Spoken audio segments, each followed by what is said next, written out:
Yo, I'll eat that cookie face.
Yo, I'll eat that cookie face.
I'm scarred for life, but I'm set for life, and I'm set for life, but I'm scarred for life. And I'm coming at you. I'm fucking crazy. I'm fucking psycho, fucking insane. That's the fucking chorus right there. You nailed it, That was Dave. You good. nailed it. Yeah. You nailed it, and you visually transformed into fucking Joe Yeah, Rogan there, you dude. did. You Oh, fucking Joe Rogan. Yeah, okay. yeah, you did. You visually transformed That's yourself into Joe Rogan. It was amazing. You're watching the Big Room live on Twitch. You're the Big Room. You're watching the Big Room live on Twitch. Yeah. The nookie face. The nookie face. Dude, oh, I was so happy to hear that again. It's been a while. Man, this is a rare start where we're all showing up right on at the beginning too. This is amazing. We can all hear each other. That's even more Crazy. What? What? What? Hi, guys. We have a half an hour. This is a lightning round, on-time lightning round of the Big Room. what's Welcome, happening at everybody 9:30? out there. Well, got to put the kids down.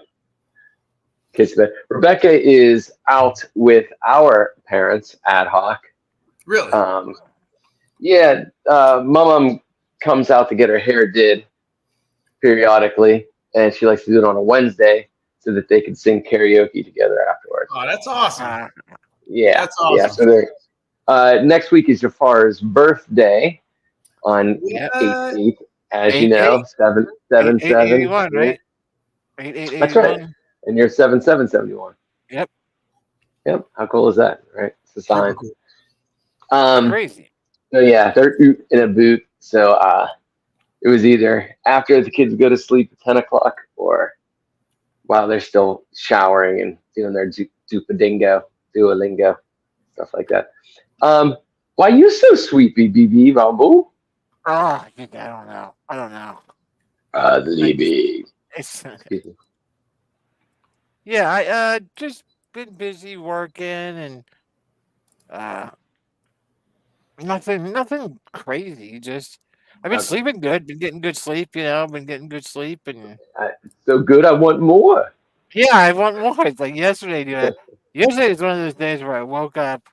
I had like a meeting at I don't remember 2 o'clock or something like that. I woke up at noon after going to bed at like 4. And I did. I was so comfortable, dude.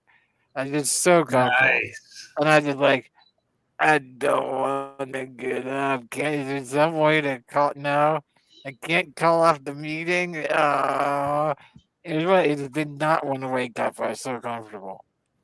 But yeah, but it's been good. So I just been tired. Tired. Tired of being admired. Tired of love uninspired. Cool. So, Yeah. Yeah. So you've been regular work status, nothing too crazy, BB? No, I mean, no, nothing. Didn't you just hear you had a meeting at noon, dude? That's crazy. I know, dude. Right? Really? No, I have like one of the things I have periodic meetings with the company president now, and then and with that I have to do presentations on the extended executive staff. So I have to put together a presentation for next week where I'm presenting just business stuff, roadmaps for my clients, and where we're at this year and where we should go next year with them and stuff. Just strategery and strategy and some researchation stuff. I was watching I've been telling everybody this story today, though. I was watching the Olympics earlier, and one of the things that one of my pet peeves pisses me off when I'm watching sporting events. I think I've mentioned this to both of you before. Analysts and reporters just saying stupid shit and then getting a paycheck. Like they're getting fucking paid. They're fucking on television talking to us about a sporting event, and they're saying shit. They're just going, God, someone handed you a paycheck for saying that.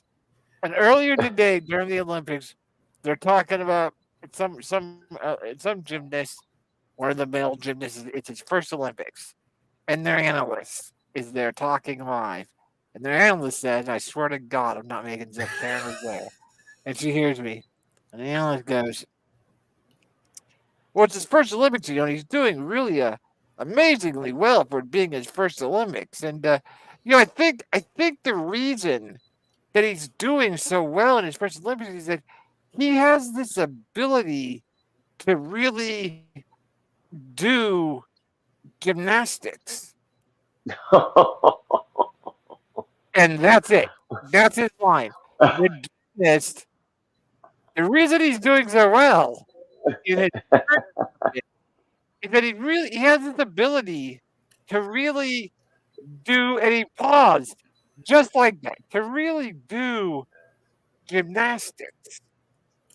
And I'm like, okay, Do you think at that point all the voices in his head were just screaming at him, "You blew it! What are you talking about? You got nothing! You're an imposter! You're an yeah, imposter!" I think And he that just when he right after the do, that right after the do, I think he paused because his brain was going, "You're blowing it," and then he said, Mm. "Gymnastics," and his brain said, "Saved it, nice save." I thought the almost pause said was- gymnasticals. Yeah, I I almost almost- said, That would have really blew it. Is it the gymnastics or said- just gymnastics? The gymnastics or just gymnastics? The Just gymnastics or just gymnastics? I don't know.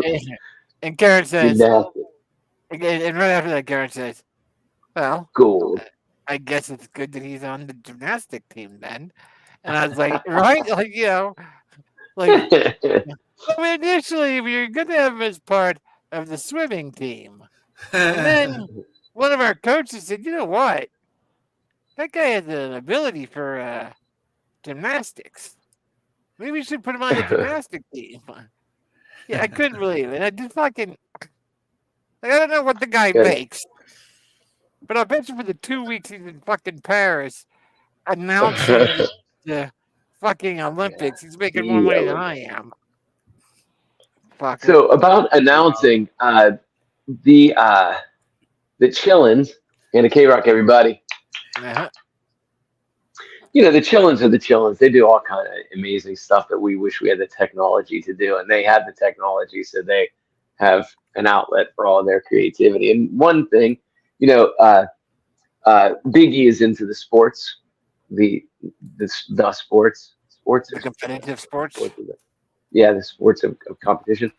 So they started there's something called Bobble League, and it's an online game.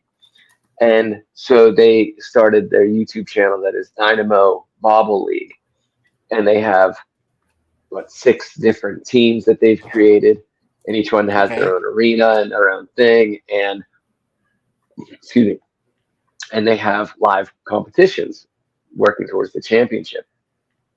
And then they edit them down, and they do announcer talk over top of it as well. Sometimes the announcer is live while they're playing, and other times it's edited in afterwards for the highlight reel. And the one friend often does it, and Ballin, because the one friend wasn't available, I suppose, or Ballin wants to start doing it as well. I listened to his commentary for the other day, and it was pretty good. It's pretty good, Does he shoot the commentary straight, or is it like? Oh, it's not all. What do you mean straight? It's not all positive. He calls people out. No, okay, so it's not necessarily like straight play-by-play. He makes them.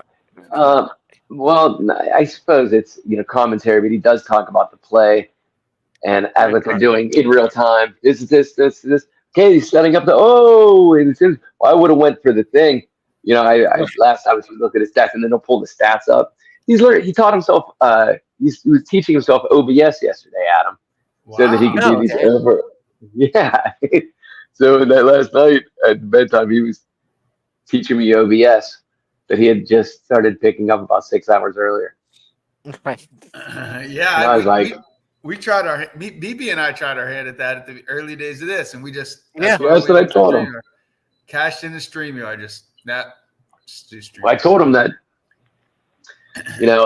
your one buddy, J.E., he travels all over with the corporation all around the world, essentially doing OBS for corporate stuff. And you were doing it for a hot minute in Vegas and all that. I was like, this is kind of the groundwork towards that type of occupation. I was like, and here you are at 13 teaching yourself, how to do swipes and overlays and working two screens at the same time with all this stuff. And then, Wow.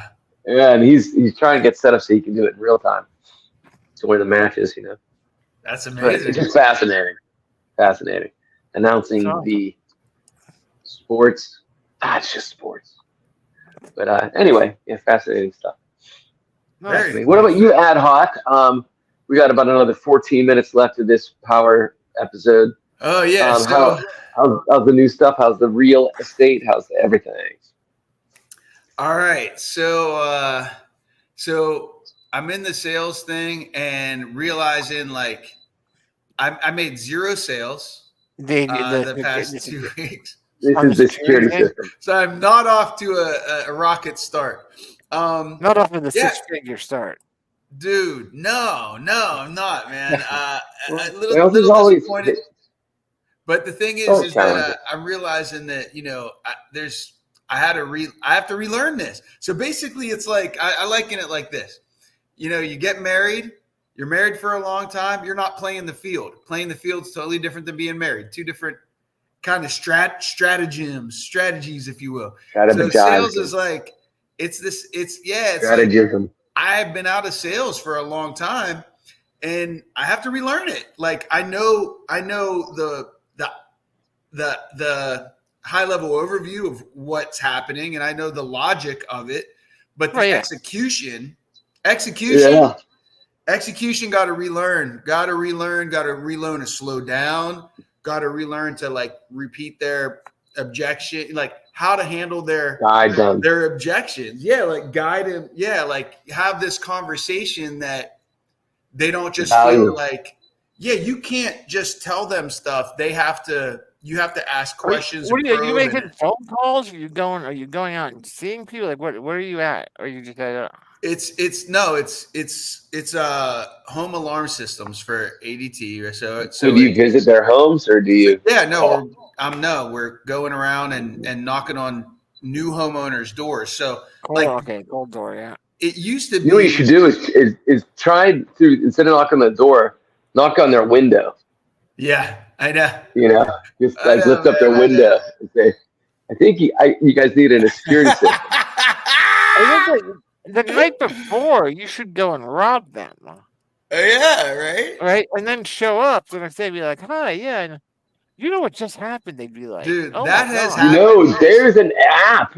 I'm sure you can find out. I'm sure you can Google where, all the predator neighborhoods are. Like, yeah. Where's all the burglarizing happening? I haven't done that research yet. So the thing is that I'm restudying this. So I'm like, here's the thing. There are guys that I work with that did 3 sales yesterday, 3 sales today. This one dude, he has 0 sales background. He's just like, it's crazy. But anyway, he's been doing this for 2 years. He's a natural swindler. Because the thing is that you're making, we don't get, so we get paid straight commission, right? And it's healthy because it's not like I'm spending my own gas, I'm driving my own car, and like I'm not on a salary. Like if you want to pay somebody salary to, it's going to be like $800 a week, right? And then you'd be expected to do at least 2 sales a week to cover just your salary, and then you'd really be expected to do 4 sales because we're making like 400 to 500 per install that we sell. But like it's kind of a good thing when you think about it, because like it takes a lot of pressure off of me that I'm like, dude, like I'm kind of working for free until I get the hang of this. And so I don't have like, dude, I don't have a lot of that like pressure from the top. Like we're paying you and you're not covering your salary. So that's a kind of good thing from it. But at the same time, yeah, like the, you know, so a lot of sales jobs are, you know, commission and there's no Oh, ceiling. yeah. So Yeah. like this dude's making like $200,000 a year and he's done it 2 years in a row. And I saw him he made $1,500 yesterday, made another 12 to $1,500 today. And I'm like, Does he have a ski mask in his trunk? Dude, no, but he has Is he robbing zero places sales first? background. Zero sales background. Like never did. He was in construction before this, like busting his ass, and he just has a really good work ethic. And he was like, you know what? He was like, one time he was at a Hooters. He told me the story. He's like, I was at a bar. I was down south. I was working this construction job, busting my ass, you know, working out in the hot sun all day. And then, you know, this guy comes in, he's throwing money around and kind of flaunting. And then he's like, he leaves the waitress like $100 tip. And so, I think I told you guys the story last week. I don't know if I did. Oh, he goes, this, he's like, you know, and she didn't want to take it. She thought it was like solicitation.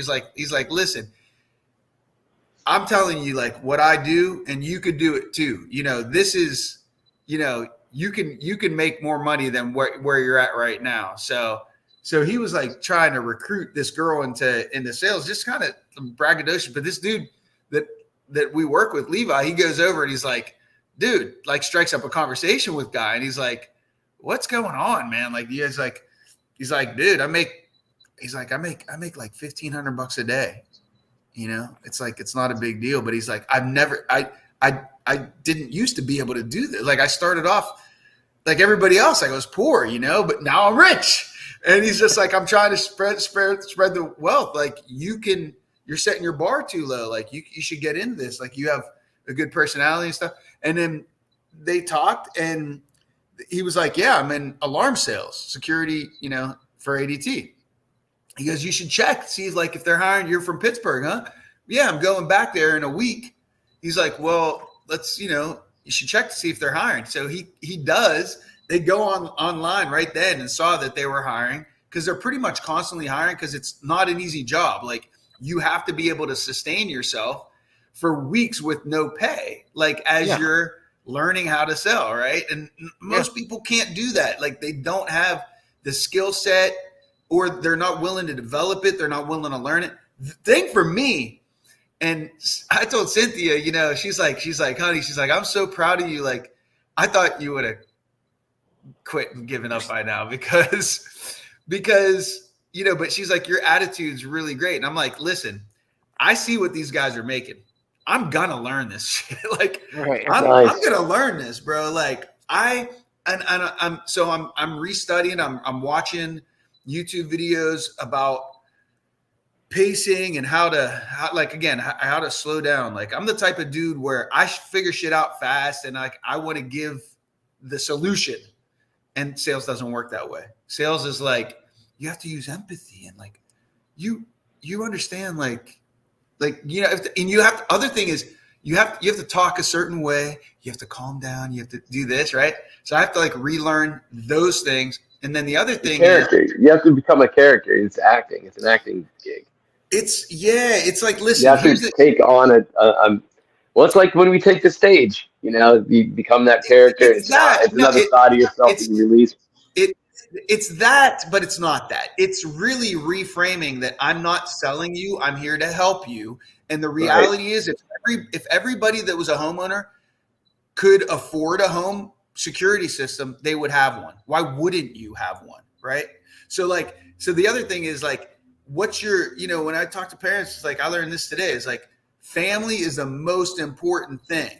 And it's like, dude, you know, so people. You want to come home to a dead family? Is that what you want? People resist change, but you do have to create like a sense of fear because fear moves them to take action, you know? So it's not messed up. It's just like, dude, you're going to procrastinate on spending, you know, $50, like, you know, to protect your family. Now, if you can't do it, if you're not financially there, that's cool. But like what we're willing to do for you is a great offer. You know, we're going to come in, we're going to put a $2,000 worth of equipment in your home and install it. And it's professionally monitored. The monitoring contract is 3 years. But after that, if you don't want to pay for monitoring anymore, you know, but I have to explain like all this stuff to them in a way that makes sense to them. and get them to take action on it. But it's crazy. Like my thing is that, for me, I'm not a homeowner, but if I did, I would definitely want to, I would love to have an alarm system, but the thing is, there is monitoring involved, but the monitoring pays for itself. So after 3 years, if you don't want any more, you can cancel the monitoring. You still have the alarm system. Like if somebody comes through your window or through your door, like it's going to set off the alarm when it's triggered, right? So there's still value. It's like saying, and I came up with this thing. It's like, if you're home, if like right now we're all on a computer, you pay every month for internet service. Your computer, it's $1,000, $2,000, right?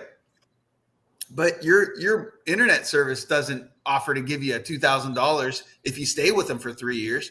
And if they would, why would you not do that, right? Like if like Verizon or like whoever said, listen, you're going to be paying $40 to $50 a month for internet service. Here's a free computer to sign up for us, but you got to be with us for 3 years. Right. $50, like that's what it is. Like we're investing in you as a new homeowner because we're hoping you stay with us for 15 years. But we're willing to take that shot with you as a new homeowner. And this isn't for everybody. This is, it's like I'm going to design a system for you. So it's real shit. It's a real good equipment. It's a good deal. But these guys are, everybody always, I want to think about it. People want to price compare. They want to price shop because this is the age we live in. They don't want to take action that day. And it's just proven, like, if you walk away from the door, they just procrastinate and they're not going to get it. So I've got to. I mean, that's one of the hardest things. That door-to-door thing is one of the hardest. Whew, it is. But if you can crack this dude has consistency. It's not, and I'm looking at him. He's on my team. You know what I mean? So I see all his awards. I see all his plaques. I see the money he's making. And I'm like, I want that. Like, basically, I want to make $2,000 a week. That would be awesome. And then I can start real estate investing. Cause then I can have money that's a cushion. Like if I buy a house to flip with Nizam and something goes wrong, and it's like you go $15,000 over budget, which can happen pretty quick when you're dealing with a $200,000, flip. Yeah. $15,000 on 200,000, that can happen quick. Right. So like, I'd be on stake for like $7,500 that I don't have. So I'm like, I want to get that cushion to where, we still have to do all the analytics and the breakdown on the rehab costs and everything like that. But again, like we're new at this, anything can happen. Like even like things like we're in the Northeast, come what, November, December, January, the days start getting shorter. So like your contractors that can get things done when there's a lot of daylight, and it's warm outside, that's not the same thing. Like you could hire the same contractor to do the same job, but if it's December, November, December, even if it's not snowing, right, it's dark at 5 or whatever. Like they're not going to be able to work outside and do siding, for example. So you have to learn. So this is all wisdom, right? This is like, you have to think about it, but it's going to extend your time frame, and time frame's money. When you're sitting on a $150,000 property that you want to get back on the market, and you're paying utility bills, because you have to have the electricity on, you got to have the gas on while this is happening. You're paying water, and you're paying the hard money lender. That's the biggest thing, which is about 12% on every $100,000. So if we borrow $100,000, that's 12%. We got to pay them every month until that job's done. So that eats away at your cost too. So there's a lot of different things, but we're learning this over here. I'm trying to get my money right and so the realtor thing is awesome, because what I found out is that realtors, when I tried to buy that house in 2018, it was 4%, and they split the commission between the buyer's agent and the seller's agent. Now, I should say the seller's agent and the buyer's agent, because the seller's agent really sets that price with the homeowner. So the homeowner goes, hey, I'm moving to another state. I own this house. I want to sell it, right? Whatever the case may be, whatever the situation, they call whatever brokerage they call. And the brokerage says they set this rate across the board. So it's kind of like price fixing, where they go, huh? You got to go. I got to split. Yeah, that's my half an hour mark. Okay, all right. About. Well, to be continued, but basically, yeah, there's a lot of shit we're working on, but we'll get back around to it. I still want to get the realtor license though, because it's stupid. Like 4 to 6% on every $100,000. That's $6,000 out of every. If you sell a $200,000 house, that's $12,000 that you spend. Or if I had that license, that would be $6,000 that we could save on our flip. Like we're flipping the house, we're not even keeping it, but that has to go in our expense log that we have to make back on the back end. So it's like, it's crazy, man. It's a crazy industry, but it ain't going nowhere, and it's here to stay. And there's so much. We're doing it. Yeah. So we're going to keep learning, keep trying. And I hope to give you guys more updates next week. Wish me luck to get my first sale between now and next week. All right. Yep. I believe in you. I believe in you, A-Ball. You really do. Thank you for the belief, Santa Clauses. Oh, yeah. Sandy I Claus. believe in you the same way I believe.